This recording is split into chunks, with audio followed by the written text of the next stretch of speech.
My name is Austin Heitzman. I am a computer science major here at Wayne with a minor in mathematics. And if you're watching this video, odds are you are either struggling in a calculus class, which is sort of like me, or a huge math nerd, which is also like me. So today we're going to go over integration by parts just to get this method down pat.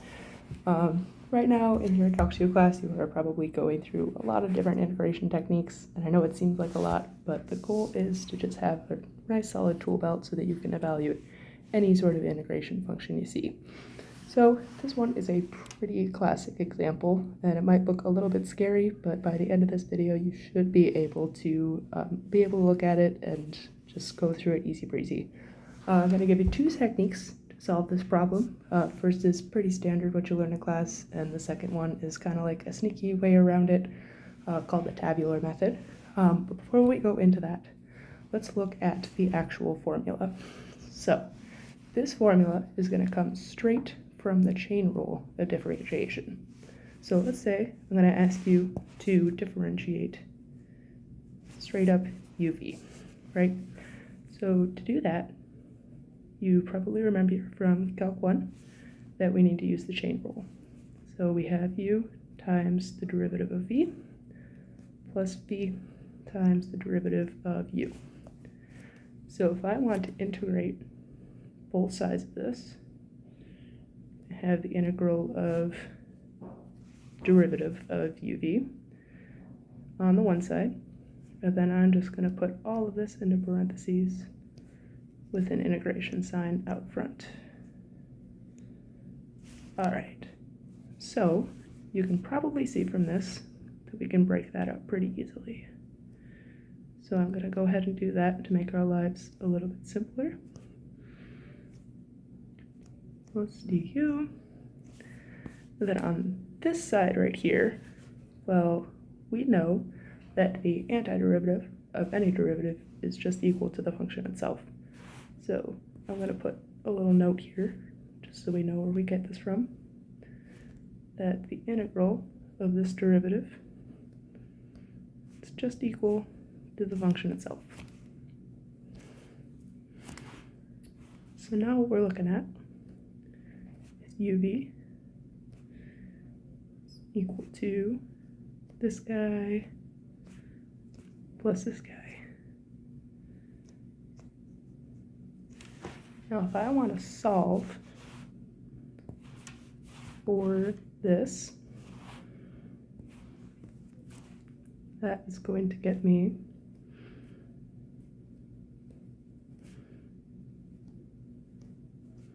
and hopefully you can see simple algebraic technique that's put in here.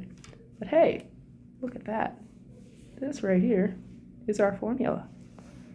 So as you can see, it comes pretty much straight from just standard differentiation, which means that the chain rule for differentiation is pretty much just going to be the direct inverse of integration by parts. So this should put you in pretty familiar territory, right? We're not reinventing the rules here. So we're going to go back to our example, which was integral x dx dx. So we're looking at this, and basically we need to make sure that this can be put into terms of u and v. Now, there's a handy trick actually for choosing which one to be u and which one to be v. So as much as this seems not the case with how hard calculus could be, basically the goal of calculus is to make things easier for ourselves. You know, we want to take a complicated problem and break it up into parts that we can actually understand. So the idea is to get u to be something that its derivative goes to 1. Right? Because then at that point, when we have du equals dx, that's all we want. So there's a little acronym that I like to use when I'm trying to figure out which one should be u. It's going to be LIATE. All right. So it's going to make a little bit not sense until I explain it, and then it's going to make a lot of sense. So the L is going to be log functions. I for inverse trig.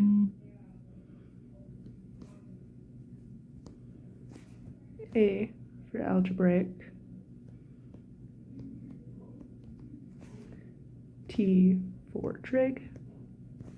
And E for exponential. All right, so I'm looking at this equation, right? Log functions, that's going to be like ln or log x. I'm not seeing anything like that, right? Not seeing any inverse trig functions like arcsine, arctangent. Thank goodness, because I don't want to deal with that right now. And while we're at it, I'm not seeing any trig functions either, like sine x, cosine x, anything like that. Now I am seeing an exponential function, whereas anything with the variable as the exponent. And I'm also seeing an algebraic function, so that's going to be terms like x on its own or x raised to some power that's not a variable. So basically we want to read this downward, right? This is a hierarchy. So whichever one of these you see first, that's going to be the one that you want the u to equal. So on this list, for our problem, I'm seeing this one as our first. So I'm going to go ahead and make u equal to x. And that means, I'm going to put this in red so you can see it pretty clearly, dv is going to be that ex. All right, and I usually try to position them kind of so that this one is up here and this one's down here so that I can make it into a sort of table. Now, basically when I take the derivative of u and the integral of dv, and you'll see why as soon as we kind of compare it to the original formula. So I'm going to do the integral of dv because that's going to be super easy. It's any sort of derivative or integral of ex is just ex. Make our lives super sweet and simple. And then the derivative of x is just going to be 1, exactly like we like. And then we're going to carry down that dx as well. So this monster has actually turned into a pretty simple problem. So we want to put this all into that original formula, and I highly recommend anytime you get a chance to like rewrite this, that's going to be way faster that you're actually going to remember the formula. So uv minus the integral of v du. And if you need a little mnemonic, a math tutor at the MRC gave me this awesome acronym that you can basically say ultraviolet minus super voodoo. Every time I need to do this, I think of that and I remember it very easily. So from here, we're just going to plug all of this directly in. So we have x, ex, that's going to be the u and the v. Going to carry down the minus, and that's super integral. And then we have v, and then du, and I'm just going to take out that 1 because it is implied. So hopefully you can see pretty clearly we're just taking all of this information and putting it right into this. Nice and super simple. And from here, this actually becomes something that we can solve pretty easily, right? So basically we're just going to carry down everything that is outside of the integral. And then the integral of ex, exactly like we just set up here, is just going to be ex. And then, of course, since this is an indefinite integral, we want to add that plus c. And that's it. Just took a beast, we tamed it, and that feels good. Now, there is another method that you can use that, after some practice, actually becomes a little bit easier, especially for simpler problems like this. It's called the tabular method. So it's not something that I actually learned within my Calc 2 class, but it's something that I found really helpful once I got the hang of. So I'm going to label this tabular.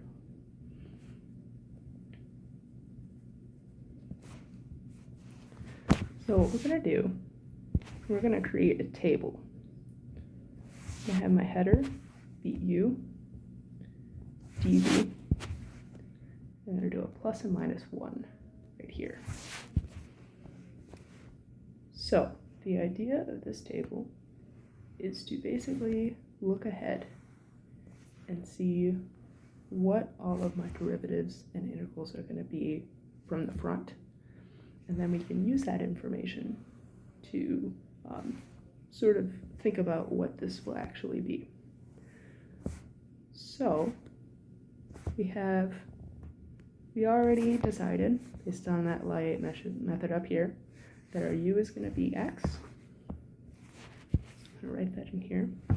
And we know that our dv is going to be ex, right?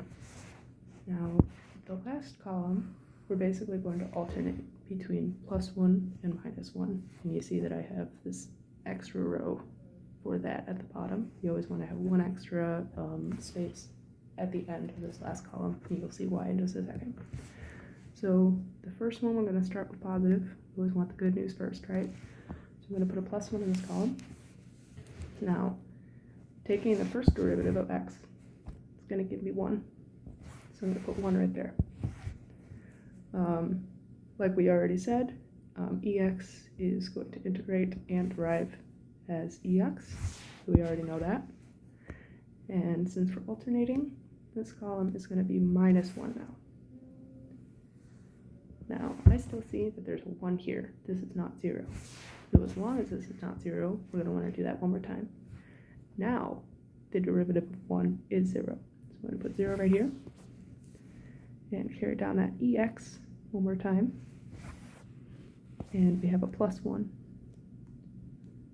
And like I said, we have one extra space for this last row. So I'm going to carry down a -1 for that. Now, what do we do with this information? Well, what we're going to do is we are going to sort of cross multiply, if you will. So I'm going to take this row right here. Anywhere you can put a diagonal. I know the highlighter isn't showing up that well, but we'll figure it out. And then one more time down here, right? So this is going to give me multiplying x with ex. And I guess I should have done those ones in green, but we will do this one in green, +1. So just in case you're not following, it's going to be this x times this x times this 1. Then I'm going to add that to, I'm going to do one more time. We have 1 times another ex. That exponential function is going to become your best friend when you're doing this, I swear. Then we have a -1. Oh. Alright, one more time just to make sure we're on the same page. Got the 1 from here, this ex, and then this -1. Now you see that we have that extra column right here. This is starting to become clear, hopefully. So, all we need to do now is just solve this. So I got a +1, and an x, and an ex. Just going to give me an x e to the x. Carry down that plus sign. We have a -1, and a +1, and another ex. So that's just going to give me a negative e to the x. Solving for this, whoa, this looks super similar now, doesn't it? We have an x to the ex minus e to the x. And of course we want that plus c in there since this is an indefinite integral. Now, just to sanity check, we have that, and we have that. Now how about you guys? But that looks the same to me. So these two methods are interchangeable. It might be a good idea to just like get comfortable with this one first, since this is usually the one that they're teaching you in classes and they want on the exams. But once you start like getting really used to this, the tabular method can come in serious handy. And just to put this out there too, like we've been working with indefinite integrals in this video, but the same rule applies for definite integrals. The only difference is that you're actually going to like break this apart and take it to the limits. So hopefully this will help you. And a lot of this really just comes down to practice. So I would say just do like a billion of these problems and you will be all set. And just a tip for trade too, like I know it seems like you're learning a ton of different integration techniques, and maybe it seems like, why do you need to know all of these? But at the end of the day, like the more tricks you have under your belts, the better off you will be when you need to actually look at a rate of integral and solve it.